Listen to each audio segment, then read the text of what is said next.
안녕하세요. 저는 30대 후반 여자입니다. 저는 현재 재택근무를 하고 있어서 항상 이곳에서 사연 듣는 재미로 하루하루 지내고 있답니다. 특히 사이다 한 잔 쭉 마신 것처럼 시원시원한 결말의 사연을 들으면 하루의 스트레스가 날아가더라고요.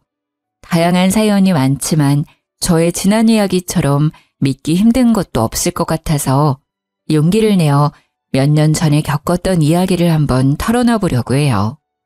친구들뿐만 아니라 가족들까지 모두 저의 이야기를 믿을 수 없어 했었답니다.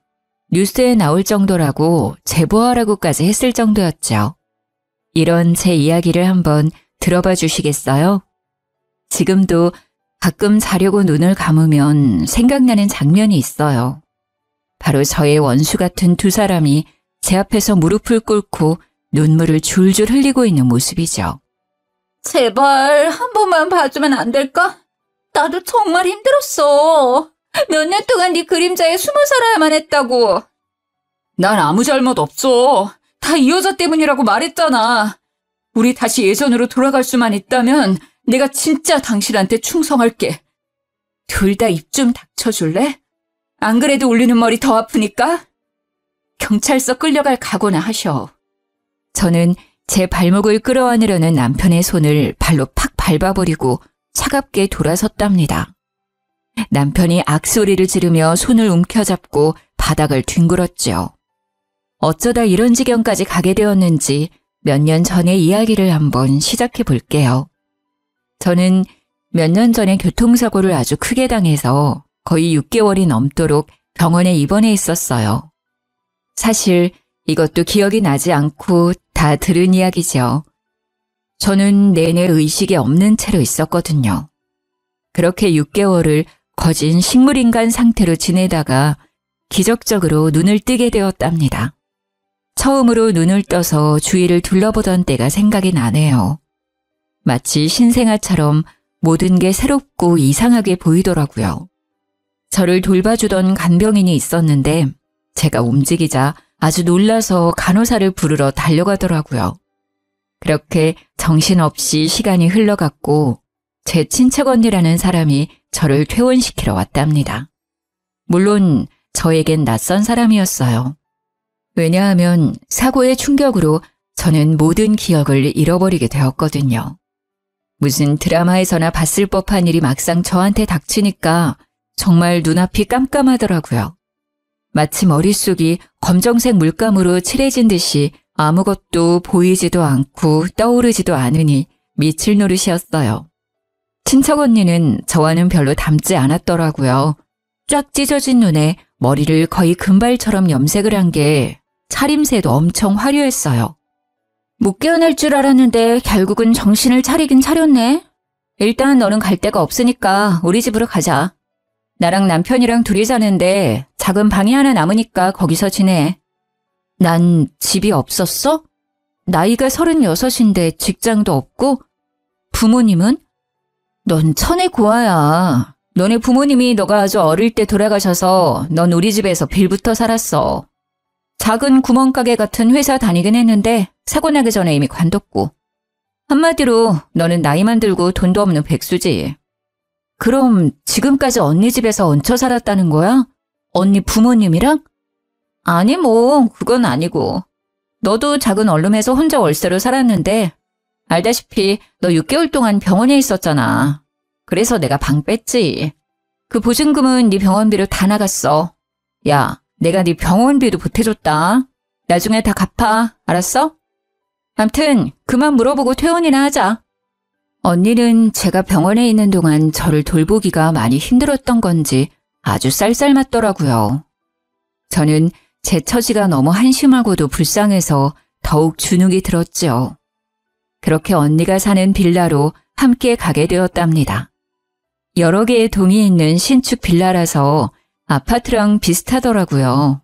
근데 엘리베이터가 없어서 3층까지 걸어 올라가야 했어요. 저는 아직 몸이 성치 않아서 그런지 계단 하나하나 오르기가 너무 힘들더라고요. 언니가 빨리 오라고 다그쳐서 땀을 뻘뻘 흘리며 힘겹게 올라갔답니다. 집에 들어가니 형부가 어정쩡한 자세로 현관문 앞에 서 있더라고요. 물론 전에도 본 적이 있겠지만 기억을 잃었으니 전혀 모르는 사람이라 너무 어색했죠. 형부도 어색한지 저와는 멀리 떨어져 앉아서 아무 말도 하지 않았답니다. 저는 그렇게 친척 언니 집에서 얹혀 살기로 했어요. 기억을 잃은 것도 잃은 거지만 이렇게 계속 살 수는 없으니 얼른 몸을 회복해서 아르바이트라도 해서 얼른 이 집을 나가야겠다고 생각했죠. 형부는 중소기업에서 대리로 일을 한다고 하더라고요. 언니는 전업주부여서 매일 집에 있었어요. 저는 하루 종일 언니와 집에 있게 되었는데 제가 집에 간 다음 날 아침부터 일을 시키더라고요. 앞으로 네가 집안일 좀 해. 나는 밖에서 하는 게 있어서 가끔 나갈 일도 많고 너는 얹혀 사는 주제에 밥값은 해야지. 형부 아침은 꼭 한식으로 먹으니까 아침에 일어나서 밥 좀 하고 아직 몸이 성치 않으니까 밖에는 나가지 마. 장은 내가 다 받아줄 테니까. 그래 알았어. 집세도 안 내고 사는데 나도 도와야지. 걱정하지 마 언니. 넌 기억이 하나도 안 난다면서 언니 잘도 말한다. 웃겨 정말. 암튼 지금은 청소기 좀 돌려. 그리고 세탁기 꽉 찼으니까 빨래도 하고. 언니가 톡톡 쏘는 말을 할 때마다 상처를 받았지만 그래도 묵묵히 제 몫을 하려고 노력했어요.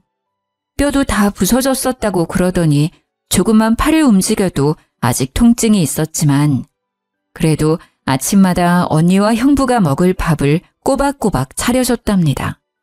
저는 작은 방에서 지냈는데 매트리스도 없이 얇은 이불 2장만 깔고 자게 되었는데요. 바닥에 누웠다가 일어나기조차 너무 힘들었어요. 하지만 언니한테 침대를 사달라는 말은 당연히 할 수가 없었지요. 제 이름 석자만 알고 아무것도 아는 게 없으니 통장이 있는지 돈은 얼마나 갖고 있었는지도 전혀 몰랐고요. 지금 현재는 핸드폰도 없고 1,000원짜리 한 장도 없는 처지였답니다. 저는 아침에 밥을 차려놓고 형부가 나와서 먹기 전에 제 방으로 들어갔거든요. 어쩐지 형부와 마주치는 게 좀 불편하더라고요. 언니도 저와 형부가 같이 있으면 왠지 더 예민하게 구는 것 같았고요. 당연히 말도 안 되지만 혹시나 오해를 받을 수도 있으니 아예 마주치지도 않으려고 노력했어요. 형부가 저녁에 돌아오기 전에 저 혼자 대충 밥을 먹고 두 사람이 먹을 저녁을 식탁에 차려놓았고요. 둘이 밥을 먹을 땐 전 방에 들어가 있었답니다. 언니와 형부는 사이가 엄청 좋은지 둘이 낄낄거리며 웃는 소리가 자주 들렸죠. 그렇게 시간은 흘러가고 전 마치 창살 없는 감옥에서 사는 것처럼 너무 답답했답니다. 너 바닥 닦을 때 그 밀대로 하지 말고 손걸레로 박박 닦아. 대충대충 하니까 바닥에 때가 덕지덕지 붙었잖아. 너 일 똑바로 안 해? 언니, 내가 아직 팔에 힘이 없어. 그리고 쪼그려 앉으면 무릎이 너무 아파. 그냥 밀대로 하면 안 될까? 내가 대신 2번 밀게. 6개월이나 누워있어 놓고 아프긴 뭐가 아파? 뼈도 예전에 다 붙었겠다. 엄살 떨기는. 잔말 말고 손걸레로 빡빡 문질러. 얼른! 그리고 내가 다시 한번 말하지만 너 절대 안방은 들어가지도 말고 청소도 하지 마. 알았어? 언니가 계속 째려보면서 할 때까지 시키는 바람에 저는 거실 전체를 쭈그린 자세로 손걸레질을 다 해야만 했어요. 서러운 것보다 뼈마디가 찌릿찌릿 통증이 와서 정신이 아득해질 정도였죠. 그날 밤엔 너무 아프고 제 처지가 처량해서 혼자 펑펑 울었답니다. 그나마 안방은 청소를 안 시키는 게 다행으로 느껴질 정도였죠. 안방에 있는 언니와 형부의 웃음소리가 어찌나 큰지 제 방까지 들릴 정도였어요. 저는 이렇게 슬픈데 한 집에 사는 두 사람은 뭐가 저렇게 신나는지 원망스럽더라고요. 거기다 둘은 야식을 엄청 자주 시켜 먹었는데 배달이 오면 안방으로 쏙 가지고 들어가더라고요. 먹는 걸로 구차하게 말하고 싶지 않아서 그저 모르는 척 했는데요. 너무 화가 나는 건 다음 날 아침에 주방으로 나가보면 야식을 먹은 일회용 용기와 쓰레기가 널브러져 있었죠. 제가 아침밥을 차려야 하니까 어쩔 수 없이 이를 악물고 치울 수밖에 없었어요. 그래도 언니는 나한테 하나뿐인 가족인데 왜 이렇게 나를 힘들게 하는지 이해가 되지 않았어요. 제가 어릴 때부터 언니 집에서 빌붙어 살아서 저를 미워하는 걸까 하는 마음도 들었죠. 어느 날 언니가 외출하고 저 혼자 있었는데 아직 대낮인데 형부가 집에 왔더라고요. 저는 너무 놀라서 방으로 들어가려 했는데 형부가 말을 거는 게 아니겠어요? 아유, 뭘 피하고 그래. 우리 다 가족이잖아. 편하게 해, 편하게, 처제. 아, 네. 제가 기억을 못해서 그런지 좀 어색해서 그래요. 제가 얹혀 사는 입장이라 죄송하기도 하고요. 죄송하긴. 처제 집이니까 편하게 지내면 돼. 그리고 나랑 너랑 얼마나 친한 사이였는데. 내가 이런 말까지 하긴 좀 그런데 처음 봤을 때 진짜 이뻤는데 말이야. 병원에서 앓고 나더니 확 늙어버렸네.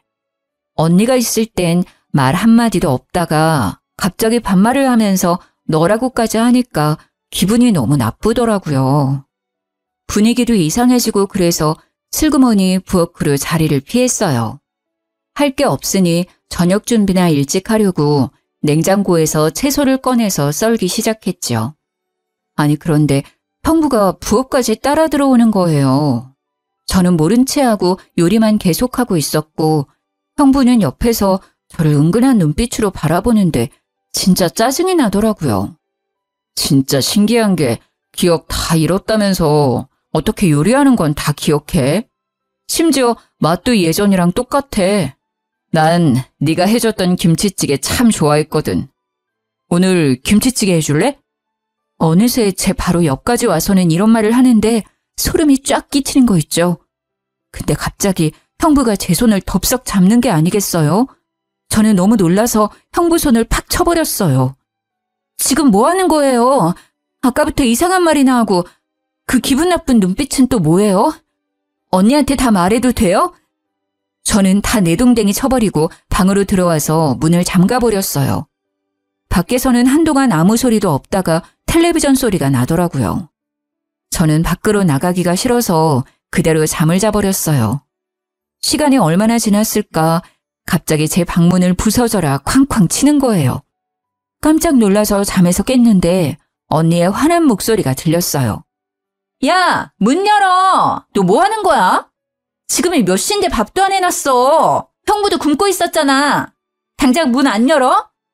저는 얼른 방문을 빼꼼 열었는데 언니가 팍 젖히고 들어왔답니다. 너 지금 잔 거야? 이제 아주 간이 배 밖으로 나왔구만. 전기세 10원도 안 내고 얹혀 사는 주제에 새끼 밥하라는 게 그렇게 어렵냐? 나 지금 배고파 죽겠는데 어떻게 책임질 거야? 미안해. 내가 금방 차려줄게. 언니 샤워하는 동안 다 해놓을 테니까 얼른 먼저 씻어. 언니는 눈이 돌아갈 정도로 저를 노려보고는 씩씩대면서 화장실 문을 쾅 닫고 들어가 버렸어요. 저는 정신없이 저녁 준비를 했죠. 거실에서 형부가 계속 저를 느긋하게 바라보는데 진짜 밥그릇을 던져버리고 싶을 정도로 너무 싫었답니다. 그때 화장실에서 나온 언니가 머리에 물을 뚝뚝 흘리면서 소리를 삑 지르더라고요. 당신 지금 뭘 그렇게 봐? 지금 누구 보냐고! 보긴 뭘 봐. 맛있는 냄새가 나서 메뉴가 뭔지 한번 보려고 그랬지. 배고파 죽겠네.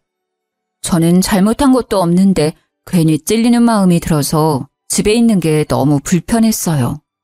이럴 때 밖에라도 나가서 산책 좀 하고 싶은데 언니는 절대 밖에 못 나가게 했거든요. 퇴원한 지 3개월이 넘어가는데 빌라 밖을 나가보지도 못했답니다. 언니, 좀 답답해서 그런데 밖에 좀 나갔다 오면 안 될까? 형부랑 언니 편하게 저녁 먹게 좀 나가 있을게. 나가긴 어딜 나가. 동네 돌아다니지 말라고 했지. 가뜩이나 뼈 쑤신다며. 몸에 찬바람 들어서 아예 자리 깔고 누우면 어쩌려고. 그 지긋지긋한 간병을 나한테 또 하라는 소리야? 몸 회복될 때까진 절대 나가지 마. 알았어? 저는 주눅이 들어서 밥도 먹을 생각도 안 하고 그대로 방으로 들어올 수밖에 없었어요. 그 후로 언니는 점점 더 저를 괴롭히기 시작했죠. 왠지 형부와 제 사이를 의심하는 게 아닐까 싶었답니다. 언니는 집에서 하루 종일 저를 감시하다시피 했어요. 제가 낮잠 좀 자려고 누우면 불이 나게 와서는 팔자 좋다면서 자꾸 억지로 일을 만들어 시키곤 했죠. 하루는 소파에 앉아서 매니큐어를 바르고 있다가 저한테 이러더라고요. 너 밖에 나가고 싶댔지? 1층에 생수 배달 왔거든? 그것 좀 다 가지고 올라와. 6개니까 빨리. 저는 그렇게 몇 달 만에 계단을 내려갔네요. 천천히 내려가 보니 1층 출입문 앞에 생수 6박스가 쌓여져 있는 게 아니겠어요? 저는 6병을 말하는 줄 알았는데 말이죠. 너무 놀라서 입을 쫙 벌리고 한참을 서 있었는데 3층에서 언니 목소리가 날카롭게 들려왔어요. 제사 지내니? 빨리 하나씩 들고 올라오라니까. 언니, 너무 무거워서 못 들 것 같아. 혼자 계단 올라가는 것도 힘든데 이걸 어떻게 들고 올라가. 해보지도 않고 깨부터 쓰는 거 봐. 일단 들어봐. 그런 것도 해야 힘도 기르는 거지. 빨리. 저는 울상을 지으며 한 박스를 들고 계단을 오르기 시작했어요. 이를 악물고 한 계단씩 내딛는데 진짜 힘들더라고요. 땀을 뻘뻘 흘리면서 한 박스를 겨우 갖다 놓았답니다. 안간힘을 써서 두 번째 박스를 올려다 놓았는데 진짜 몸에 경련이 오는 것처럼 뻣뻣해지더라고요. 제 모습을 보고 언니도 놀랐던지 한마디 했죠. 야, 됐다. 하나 더 날랐다간 아주 장사 지낼까 무섭네. 나머진 형부한테 하라고 할 테니까 들어와. 간신히 방까지 기어들어가서 이불에 누워 한참을 있으니 점점 몸이 안정이 되더라고요. 제가 생수 한 상자도 못 들 정도로 몸이 약해진 것도 너무 속상하고 이런 대우를 받으면서도 이 집에 붙어 있어야만 하는 제 처지가 너무 슬펐답니다. 아르바이트를 구하려고 해도 인터넷으로 좀 알아보고 해야 하는데 핸드폰이 없으니 너무 불편했어요. 세상 돌아가는 것도 하나도 모르고 진짜 감옥 안에 있는 것 같았죠. 그렇게 한 달 정도 더 흐르고 더 이상 참을 수가 없어서 언니한테 말을 해봤어요. 언니, 진짜 미안한데 나 핸드폰 하나만 구해주면 안 될까? 중고도 괜찮아. 맨날 집에만 있는 게 핸드폰이 왜 필요해?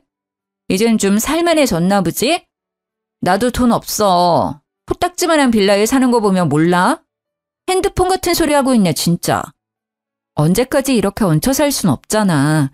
나도 일도 구하고 작은 방도 알아보고 하려면 핸드폰 하나는 있어야지. 부탁할게. 아이고, 생수 박스도 못 드는 게 밖에서 잘도 일을 하겠다. 돈 버는 게 장난이야? 넌 가만히 있는 게 도와주는 거야. 그딴 생각하지 말고 얼른 밥이나 해. 하루는 밖에 날씨가 너무 좋아서 바람을 너무 쐬고 싶더라고요. 마침 주말이라 언니와 형부도 오랜만에 나가더라고요. 저는 이때다 싶어서 잠깐만 나갔다 오려고 밖으로 나갔답니다. 정말 감옥에서 탈출한 죄수라도 된 것처럼 밖의 공기가 이렇게 시원하고 좋을 수가 없었네요. 돈이 한 푼도 없었기 때문에 그냥 동네만 빙빙 돌고 있었는데 카페에서 사람들이 시원한 커피를 마시는 걸 보니 너무 먹고 싶더라고요. 그래서 멍하니 카페 안을 들여다보고 있었어요. 그때 누군가 제 어깨를 톡톡 치는 게 아니겠어요? 순간 언닌가 싶어서 너무 놀라 뒤를 돌아봤답니다. 맞네, 맞아. 세상에, 드디어 집에 온 거야? 도대체 그동안 어디 있었어? 아무리 연락해도 전화 한 번을 안 받아서 얼마나 걱정했는지 알아? 네? 누구세요? 저를 아세요? 어머, 이게 무슨 말이야. 날 몰라? 나야, 나. 동네 친구 지연이. 우리 옆동 살아서 친해졌잖아. 아, 그래요? 저를 안다고요? 옆동에 산다고요? 제가 사실 교통사고를 크게 당해서 기억을 다 잃어버렸어요. 혹시 그럼 제가 살던 데가 어디인지 알고 있나요? 너무 답답한데 저를 안다니 저 좀 도와주세요. 그게 정말이야? 살던 데가 어디냐니? 이 동네가 자기가 살던 데잖아. 저 빌라에서 지금 나온 거 아니야? 일단 여기 좀 들어가서 얘기해 그럼. 여자는 저를 카페 안으로 데려가서 케이크와 커피도 사주었답니다. 저는 그동안 있었던 모든 일을 이야기했고 여자는 심각하게 듣다가 고개를 갸웃거렸어요. 지금 사는 집에서 형부랑 언니랑 산다고? A동 302호 맞는 거지? 그럴 리가 없는데. 자기 남편은 어디 갔어? 남편이요? 제가 결혼을 했었어요? 전 부모님도 없고 지금까지 혼자 살았다고 그랬는데요. 부모님이 없다고? 자기 부모님 근처 사시잖아. 나도 뵌 적 있는데 무슨 소리야? 아니 도대체 이게 무슨 말인지 도통 이해가 안 가네. 일단 우리 집에 잠깐 들렀다가 내가 썼던 핸드폰 개통해서 줄 테니까 그걸로 연락하자. 친구라는 여자는 진짜 제가 사는 빌라의 옆동에 살고 있었어요. 집에 들어가니 왠지 낯설지 않은 기분이 들었답니다. 친구는 저에게 핸드폰을 건네주었고 번호도 알려주었답니다. 친구의 말을 들으니 더욱 머릿속이 혼란스러워지기 시작했어요. 내가 결혼도 했고 부모님도 살아계시다면 다들 어디에 있는 거고 친척 언니는 저에게 왜 거짓말을 한 건지도 궁금했죠. 아니면 오늘 처음 만난 친구라는 여자가 거짓말을 하고 있을지도 모르는 거고요. 저는 헝클어진 실타래 마냥 뒤죽박죽인 머릿속을 감당하기가 힘들었답니다. 어떻게든 기억을 되찾는 게 최선의 방법일 것 같았죠. 언니에게 말을 꺼냈다가 더욱 힘든 상황에 처할 수도 있고 아무도 믿을 수 없다는 생각이 들었거든요. 저는 친구에게 받은 핸드폰으로 기억을 찾기 위해 여러모로 검색도 해보고 방법도 찾아보기 시작했어요. 하지만 쉽게 돌아오지 않는 기억에 하루하루 좌절만 더해갔답니다. 기억을 찾으려고 노력할수록 머리가 띵하게 아프거나 이명이 생길 정도로 멍해지는 날들이 늘어갔어요. 그럴 때는 아무것도 하지 못하고 누워있거나 앉아있어야 좀 진정이 될 정도였죠. 그날도 갑자기 귓속부터 삐익 울리며 머리 전체가 쿵쿵 울리길래 거실 소파에 주저앉아 있었어요. 안방에서 나온 언니가 저를 보더니 소리를 지르더라고요. 야, 앉아서 뭐하니? 형 볼 시간 다 됐는데 쌀도 안 씻어놨네. 이게 또 기어오르려고 아주. 당장 안 일어나? 저는 대답도 못할 정도로 머리가 울려서 그저 얼굴만 찡그리고 움직이지 못하고 있었어요. 언니는 제가 대답을 안 하자 더욱 화를 내기 시작했죠. 이게 이젠 대꾸도 하네? 그래, 내가 지금까지 너무 착하게 대했지? 이게 아주 기어올라. 언니는 순식간에 제 머리채를 잡고 흔들기 시작했답니다. 저는 너무 아파서 악 소리를 질러댔어요. 언니는 제 머리를 좌우로 흔들어대더니 팍 놓아버리더라고요. 제가 바닥에 주저앉아 있자 제 뒤통수를 빡 갈기는 게 아니겠어요? 저는 순간 억 소리를 지르며 몸이 앞으로 구부러졌죠. 갑자기 머릿속에서 번개가 치는 것처럼 번쩍하더니 마치 전선이 이어지는 것 같이 찌릿찌릿하더라고요. 나 너무 머리가 아파. 이게 무슨 짓이야? 왜 머리채를 잡아? 진짜 언니 맞아? 왜 이렇게 나를 괴롭혀? 저는 언니를 돌아보고 소리를 질렀어요. 그때 또 귀가 멍해지더니 머릿속에 전기가 오르는 것 같았어요. 그러면서 순간적으로 예전 기억이 사진처럼 짧게 스쳐 지나갔죠. 저는 기억이 조금씩 돌아오고 있다는 걸 본능적으로 느낄 수 있었답니다. 그런데 정말 이상한 게 스쳐 지나간 기억 중에서 형부의 얼굴이 선명하게 보였다는 점이었어요. 저는 형부가 너무 불편하고 싫은 마음까지 있어서 그런지 왜 형부의 얼굴이 크게 보였는지 이상했죠. 예전에 형부가 말한 대로 진짜 친한 사이였나 싶은 생각도 들었답니다. 언니의 감시를 받으며 집에서만 지내야 하는 시간이 계속되었지만 핸드폰이 있었기 때문에 친구와 연락하면서 점점 저에 대해 더 알아갈 수 있었어요. 저는 사고당하기 전까지도 직장에 다녔었는데 심지어 꽤 괜찮은 회사였더라고요. 혹시나 하고 제가 일했다는 부서에 전화를 해봤는데 전화를 받은 직원이 진짜 저를 알고 반가워하는 게 아니겠어요? 대리님, 도대체 어떻게 된 거예요? 오랫동안 출근을 안 하시더니 하루아침에 갑자기 그만두셔서 얼마나 걱정을 했는지 아세요?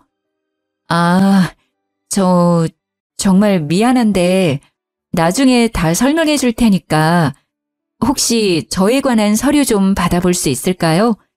인사팀에 좀 요청 좀 해주시겠어요? 직원은 제 인사 기록을 메일로 보내주었고 저는 이제야 제 이름이 뭔지 무슨 삶을 살았었는지 조금은 확인할 수 있었어요. 확실한 건 친구의 말이 사실이었고 친척 언니의 말은 모두 거짓일 가능성이 커졌다는 거였죠. 이제 보니 언니가 알려준 제 이름조차 가짜였거든요. 저는 솟구쳐오르는 분노를 숨기면서 예전과 똑같이 언니를 대했어요. 언니가 외출해서 안방에 들어갈 날만을 기다렸죠. 언니는 나갈 때마다 안방문을 잠그고 다니는데 예전에 청소할 때 열쇠 꾸러미를 발견한 적이 있었거든요. 아마도 그 꾸러미 중에 안방 열쇠도 있을 것 같다는 확신이 들어서 열쇠 꾸러미는 제 방에 숨겨놓고 있었답니다. 그렇게 안방에 들어갈 기회만 호시탐탐 노리고 있었는데요. 드디어 언니가 친구들을 만난다며 쫙 빼입고는 외출을 하더라고요. 저는 언니가 나가자마자 열쇠 꾸러미들의 열쇠를 모두 다 넣어보고 안방 열쇠를 찾을 수 있었어요. 그리고 안방으로 들어가게 되었죠. 딱 들어가자마자 머릿속에서 어떤 기억이 싹 스쳐가면서 침대며 가구 배치가 낯설지가 않다고 느꼈답니다. 저는 옷장을 열어서 알아낼 게 없는지 다 뒤져보기 시작했죠. 그런데 옷장에 아무렇게나 쌓여있는 옷들을 봤는데 친척 언니가 평소에 입는 옷들은 아니더라고요. 언니의 스타일과도 거리가 멀었고 오히려 제 취향에 가깝다는 생각이 들었어요. 그렇게 열심히 훑어보고 있는데 옷장 뒤쪽에서 딱딱한 게 만져지더라고요. 무슨 커다란 액자 같아서 낑낑대면서 꺼내봤죠. 저는 액자 속의 사진을 보고 너무 충격을 받아 입을 다물 수가 없었답니다. 결혼사진이었는데 형부 옆에서 웃고 있는 건 다름 아닌 저였기 때문이죠. 갑자기 눈앞이 흐릿해지더니 저는 그만 까무러치고 말았어요. 얼마나 시간이 흘렀는지 깨어나 보니 제가 액자 앞에서 쓰러져 있더라고요. 정신을 차려보니 머리도 깨질 듯이 아파왔어요. 저는 한참 동안 머리를 손으로 꽉 누르면서 통증이 멈추길 기다렸고 동시에 모든 기억이 돌아왔다는 걸 직감적으로 깨달았답니다. 그동안 있었던 모든 일들이 파노라마처럼 빠르게 스쳐 지나갔고 제가 처한 기막힌 현실도 깨달을 수 있었어요. 저는 충격과 배신감으로 몸을 부들부들 떨면서 눈물을 줄줄 흘렸답니다. 저를 퇴원시키고 이 집으로 데려온 친척 언니는 바로 남편의 상간녀였습니다. 그 여자와 처음 대면하던 날이 떠오르더라고요. 남편은 꽤나 자상한 성격이었고 퇴근 시간도 잘 지켰기 때문에 바람을 필 거라는 생각은 전혀 하지 못했었어요. 저도 회사 일이 너무 바쁘고 피곤해서 사실 남편에게 신경을 덜 쓰기도 했죠. 나이가 꽤 있는데도 아직 아이가 생기지 않은 것도 남편과 사이가 멀어지는 하나의 이유였을 거예요. 어느 날 어떤 여자가 대뜸 전화를 했더라고요. 김민철 씨 와이프 되시죠? 오늘 시간 되면 좀 만나죠. 남편에 대해 할 말이 있어요. 누구신데 갑자기 전화해서 남편 얘기를 꺼내시죠? 무슨 일인지도 모르고 그쪽 신상도 모르는데 내가 왜 그쪽을 만나야 돼요? 만나서 할 얘기니까 그렇죠. 저랑 그 사람 사랑하는 사이예요. 이 정도면 만날 이유는 충분하죠? 상간녀가 뭐 이리 당당한지 당황스럽고 남편이 그동안 저 몰래 다른 여자를 만났다는 게 믿기지가 않더라고요. 하지만 어차피 벌어진 일이고 증거라도 확실히 남겨야겠다 싶어서 그날 저녁에 카페에서 상간녀를 만났답니다. 민철 씨가 아직 내 얘기 안 했어요? 이혼 좀 해줘요. 민철 씨는 그쪽이랑 너무 헤어지고 싶어 해요. 참나. 그러니까 둘이 사랑하는 사이라는 거죠? 근데 왜 남편은 나한테 한마디도 안 꺼냈을까요? 그러니까 내가 이렇게 나선 거예요. 그쪽만 물러나면 되니까 이혼 좀 하라고요. 그건 우리 부부 사이의 일이니까 그쪽은 상관 말아요. 할지 안 할지는 내가 정하는 거니까 주제 넘게 끼지 말고.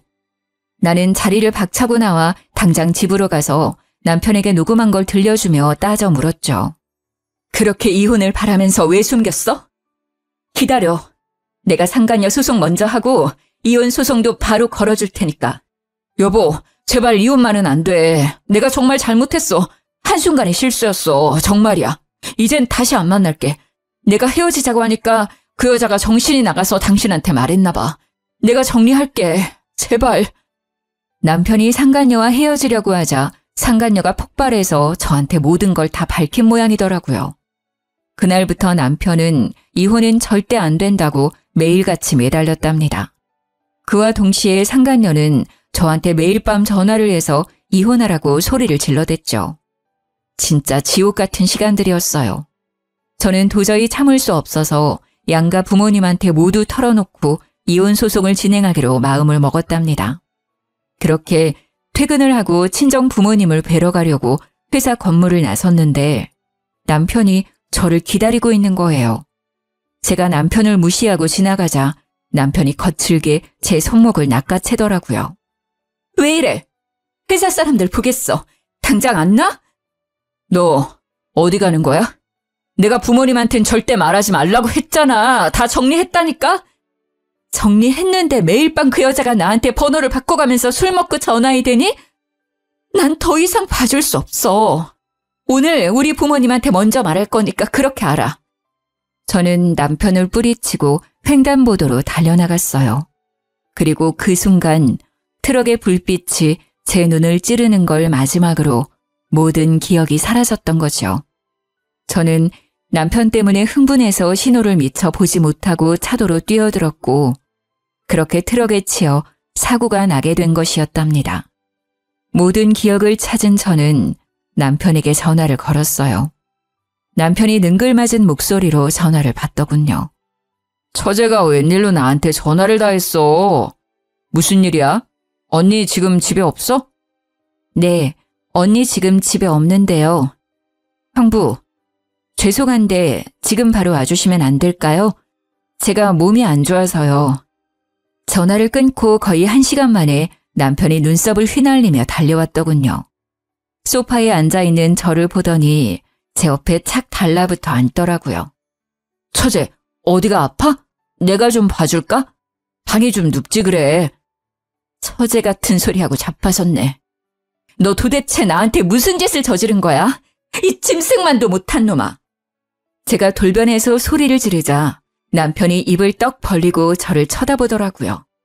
당신 기억 다 돌아온 거야? 언제? 어디부터 기억이 나? 혹시 전부 다? 지금 사실대로 다 말하면 당신이 원하는 대로 이혼은 안 할게. 그러니까 어떻게 된 건지 다 털어놔. 남편은 우물쭈물하다가 입을 열었죠. 물론 다 비겁한 변명일 뿐이었지만요.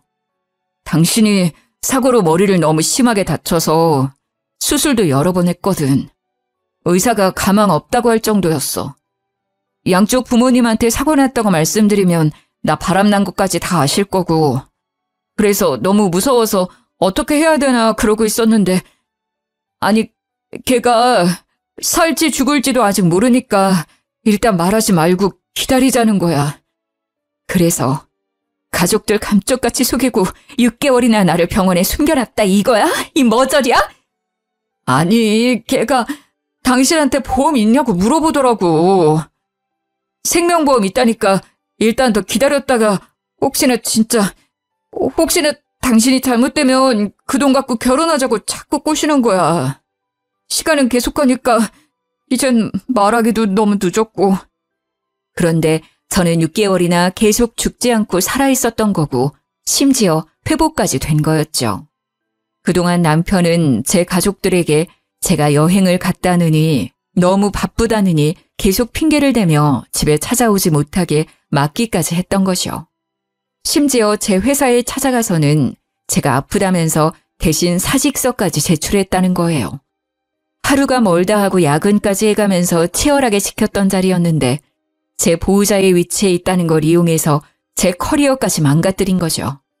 저는 남편이 벌인 이 기막히고 파렴치한 일에 치가 떨렸어요. 당신, 나랑 이혼하기 싫다면서. 그럼 내가 깨어났으면 예전처럼 잘 지낼 수 있었잖아. 어차피 기억도 하나도 못하는데. 나도 정말 그러고 싶었지. 근데 걔가 당신이 아무것도 기억 못하는 거 알고는 일을 이렇게 버린 거야. 난 진짜 하늘에 맹세코 당신을 속이고 싶지 않았어. 근데 걔가 협조 안 하면 부모님이랑 회사에도 다 알린다고 협박을 하는 거야. 진짜 나 걔 때문에 인생 조졌어, 여보. 다 걔가 꾸민 일이야. 믿어줘, 제발. 너희 둘이 짜고 나를 집에 데려와서 그렇게 식모처럼 부려먹었는데 걔 혼자 꾸민 거라고? 손뼉도 마주쳐야 소리가 나는 법이야. 너는 하기 싫었다면서 밤마다 그년이랑 그렇게 신나게 웃어댔어? 제가 남편을 쏘아보며 따지고 있는데 현관문 여는 소리가 들렸어요. 상간녀가 살짝 술에 취해서 들어오더라고요. 상간녀는 저와 남편이 나란히 앉아있는 걸 보고는 눈이 돌아서 악을 써댔죠. 뭐야? 왜 둘이 붙어있어? 너 지금 형부한테 뭐 하는 짓이야? 오갈 데 없는 거 걷어주니까 은혜도 모르고. 내 집에서 먹여주고 잠도 재워준 건 나지. 이 분수도 모르는 게 어디서 나대. 남의 집에서 집주인 행세하니까 기분 좋지? 진짜 네 남편, 네 집이라도 된 것 같았어? 제가 상간녀 눈을 쏘아보며 차갑게 비웃어주자 상간녀의 눈이 속절없이 흔들리기 시작했어요. 그동안 이렇게 보잘것없는 여자가 진짜 친척 언니인 줄 알고 삼시세끼 밥을 해다 바치고 옷을 빨아서 다림질까지 해주면서 지냈었다니 어이가 없어서 웃음도 안 나오더라고요. 저는 심지어 오갈 데 없는 천혜고아인 저를 진짜 거둬준 줄 알고 고맙고도 미안한 마음을 느끼고 있었거든요. 저를 속였던 상간녀 못지않게 지금껏 속아온 제 자신에게도 용서 못할 정도로 화가 날 정도였답니다. 뭐야? 기억이 다 돌아온 거야? 그렇다고 해도 달라질 게 뭐 있어? 이 꼴을 당하고도 이혼을 안 하고 살겠다고? 과연 내 남편도 너랑 같은 생각일까? 어쩌니? 내가 보기엔 네가 세상에서 제일 불쌍한 것 같은데. 저는 일부러 이혼을 안 한다고 하면서 남편이 진실을 털어놓도록 만들었던 거였어요. 그래서 남편이 했던 말을 다 녹음했었고 상간녀에게 바로 들려줬죠. 남편의 말을 듣고 있던 상간녀의 얼굴이 벌개지면서 점점 울상으로 일그러지기 시작했어요. 다 내가 꾸민 일이라고? 야, 네가 보험금 탈 때까지 기다리자며. 내가 그동안 너 때문에 얼마나 고생을 했는데 네가 나한테 이럴 수 있어? 나한테 다 뒤집어 씌우겠다 이거야? 야, 다 너 때문이야. 내가 진작에 헤어지자고 했잖아. 네가 멀쩡한 가정을 파탄낸 거고 다 네가 저지른 거야. 내 인생 책임져. 상간녀가 분에 못 참아 남편의 뺨을 세게 때렸답니다. 그러자 남편이 눈이 돌아가면서 상간녀의 머리채를 휘어잡고 마구 흔들기 시작하더라고요. 저는 둘이 보기 흉하게 육탄전을 벌이는 모습을 소파에 앉아 물끄러미 바라보았답니다. 얼마 지나지 않아 힘이 빠졌는지 둘이 씩씩대며 서로 노려보고 있더라고요. 저는 조용히 두 사람 앞으로 다가갔죠. 그리고는 남편과 상간녀의 뺨을 번갈아가며 세게 내리쳤어요.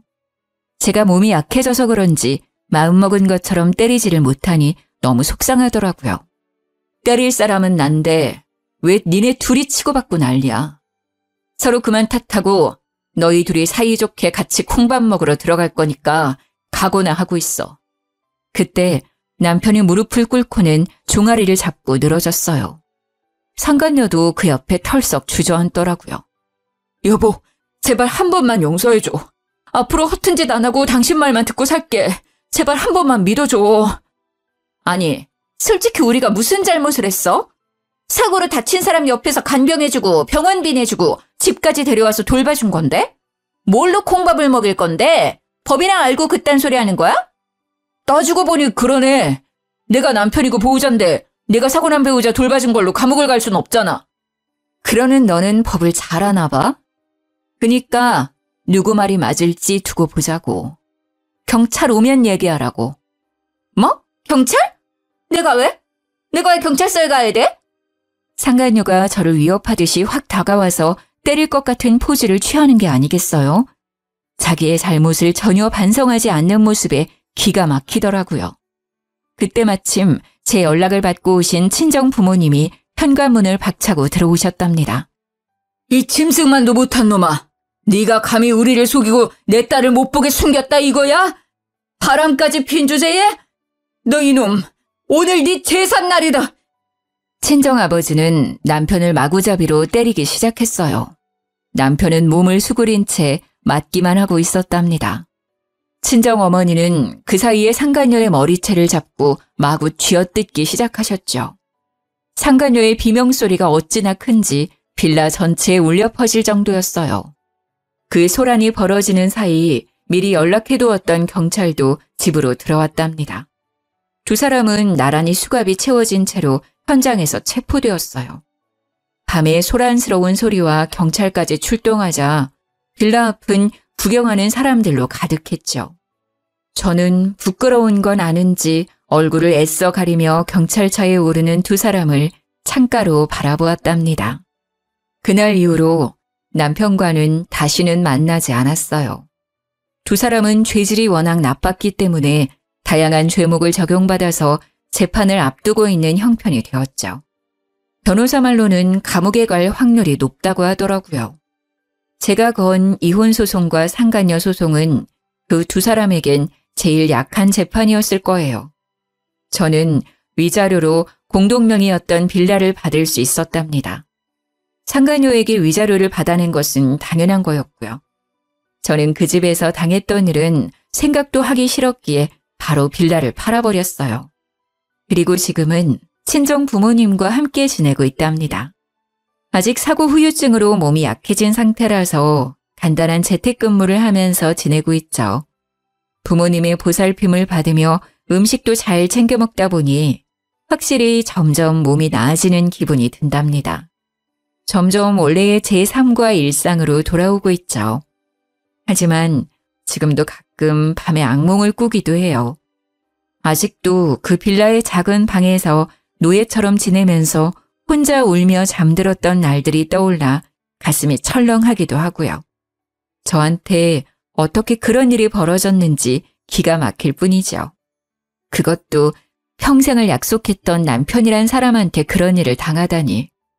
그를 사랑하고 선택했던 제 삶이 쓸모없이 느껴지는 날도 많았답니다. 하지만 이제는 다 털어내고 다시 앞으로 나아가야겠죠. 지금 이 사연을 들으시는 분들도 힘든 일이 분명히 있으실 거예요. 하지만 우리 다시 힘을 내서 이겨내보아요. 지금까지 제 사연을 들어주셔서 감사합니다. 행복하세요.